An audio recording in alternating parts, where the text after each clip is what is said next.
Lissolo. Parlez-nous de vous. Lissolo. Un invité de marque sur le grill. Lissolo.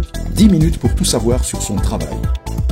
Amis de l'émission Lissolo sur Radio Mboté, j'ai le plaisir et l'honneur de recevoir une grande dame qui va nous parler d'une association qui s'appelle Air de Femmes. Louise Ngandou, bonjour. Bonjour Jean-Jacques. Belge d'origine congolaise, Louise Ngandou est en Belgique depuis 1982. Licenciée en sciences politiques, relations internationales de l'ULB et maître en management public à Solvay, elle est, depuis 1999, fonctionnaire au service fédéral intérieur.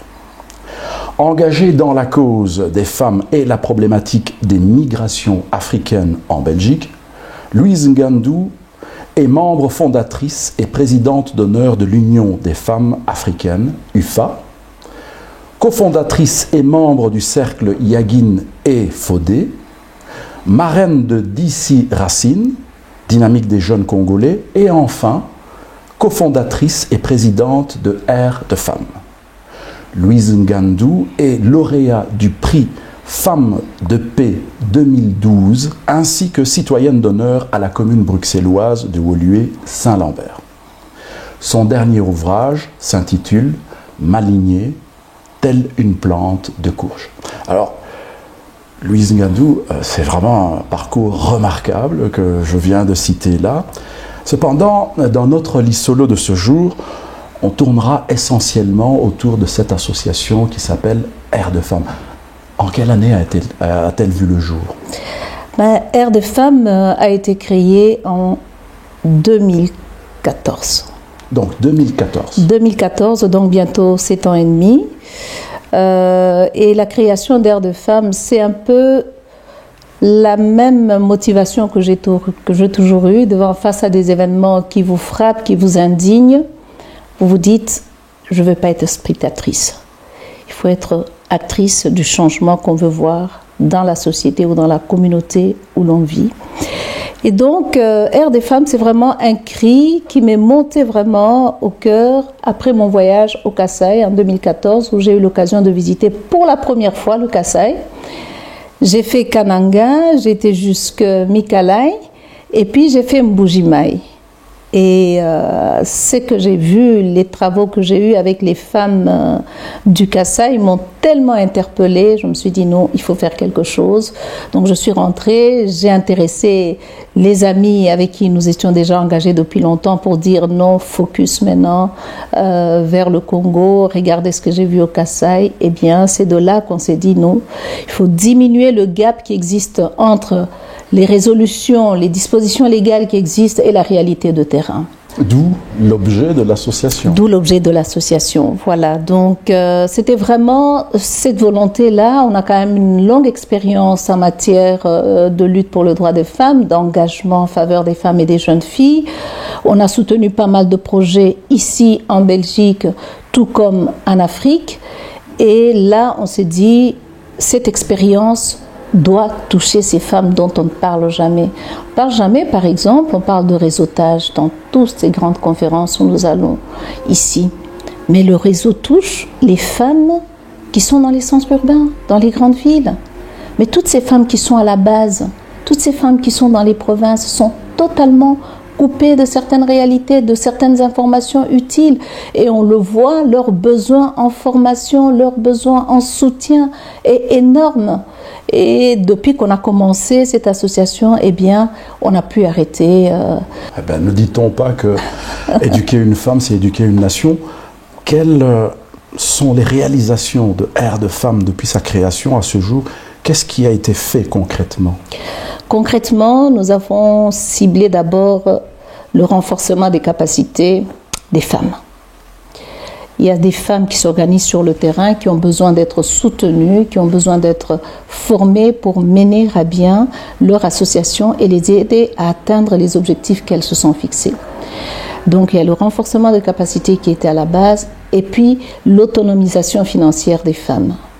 Comment aider les femmes par un soutien dès le départ, que ce soit au petit commerce, que ce soit dans l'agriculture, parce que ce que nous visons aussi, c'est surtout la pérennisation des actions, éviter de faire du one-shot, mais réfléchir ensemble avec les femmes sur le terrain, quels sont les projets que nous pouvons soutenir qui, à terme, peut rendre les femmes autonomes. Donc, c'est ainsi que nous avons soutenu les femmes dans le domaine agricole, soutien avec du matériel, avec des semences. Nous avons créé un atelier de couture qui intègre les femmes et les jeunes filles. Nous avons également soutenu les femmes avec un moulin, parce qu'une fois qu'elles ont cultivé, il faut transformer les produits agricoles. Et ça, c'est un réel problème, la transformation. Et là, nous avons offert un moulin, par exemple, aux femmes. Ça leur permet de transformer le maïs, le manioc qu'elles produisent. Et du coup, elles desservent aussi les villages environnants et ça leur permet aussi de pouvoir subvenir de manière autonome aux besoins concrets qui se posent sur place. À Kabea-Kamwanga, où nous avons soutenu les femmes, on a lancé un atelier qu'on a équipé de machines. Et bien, grâce aux bénéfices, ces femmes ont pu développer un projet d'élevage. Et grâce au projet d'élevage, certaines femmes ont pu scolariser leurs filles et on en a 2 qui ont terminé les secondaires il y a 2 ans. Donc je pense que ça c'est vraiment des résultats assez encourageants de voir comment les femmes arrivent à être autonomes. Donc à Kinshasa, on travaille avec le centre Bokol ici où nous avons soutenu les finalistes qui sont formés en coupe et couture. Le centre Bokol ici, c'est un centre qui s'occupe des filles qui sont dans la rue, qui récupère des filles vraiment vulnérables, fort précarisées. Et le centre essaie de leur donner une occasion d'apprendre un métier et de retrouver une certaine dignité en tant que personne, en tant que fille, en tant que femme. Parmi ces filles, il y a des filles mères qui sont dans la rue avec leurs bébés et nous avons estimé au niveau de Air de Femmes que les groupes vulnérables devaient faire partie de notre priorité. Donc à Kinshasa, avec notre partenaire Espace Vital et le centre Bokol ici, nous menons des actions concrètes à Kinshasa. À Kananga, nous avons le centre Bamamou Tabulukai avec qui nous travaillons et la maison des femmes de Kananga. Et au niveau de Mbujimaï, nous travaillons avec le collectif pour l'émergence des femmes du Kasaï qui encadre les femmes à Mbujimaï et à Kabea-Kamwanga. Et à Ngandanjika, nous travaillons avec le projet d'Itunga. À un moment donné, le projet d'Itunga nous a sensibilisés sur la scolarisation des filles. Nous savons que le Kasaï est connu pour les mariages précoces. Alors quand vous avez les quelques filles qui ont la chance de terminer les secondaires et arriver à l'institut supérieur, eh bien elles ne peuvent pas poursuivre par manque de moyens et là elles sont obligées d'arrêter et on les oriente vers le mariage. Nous avons estimé qu'il fallait faire quelque chose. Donc depuis 2 ans, nous soutenons les filles de l'ISP Ngandanjika, nous contribuons au Minerval de ces filles et nous allons poursuivre le soutien jusqu'à ce qu'elles terminent les 3 années pour pouvoir aller plus loin. Aider les femmes, c'est aider déjà les filles dans l'éducation, certes, mais elles doivent terminer.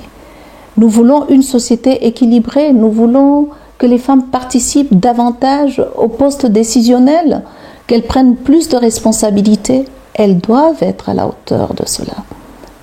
La même exigence qui est faite pour les hommes est valable pour les femmes à un certain niveau de responsabilité. Ça concerne une communauté, une localité, une ville, une province et un pays, un grand pays comme le Congo.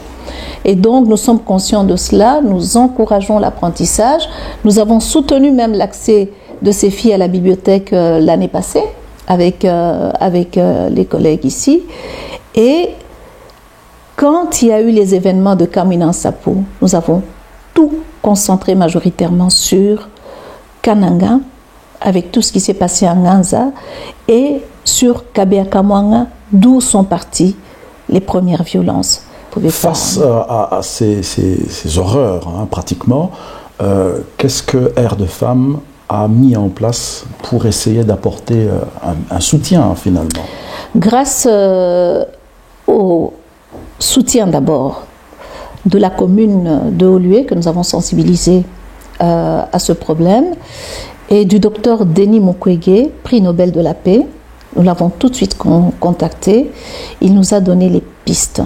Il dit, premier soutien, organiser les groupes de parole pour pouvoir permettre aux femmes de pouvoir parler, sortir ce que les femmes ont.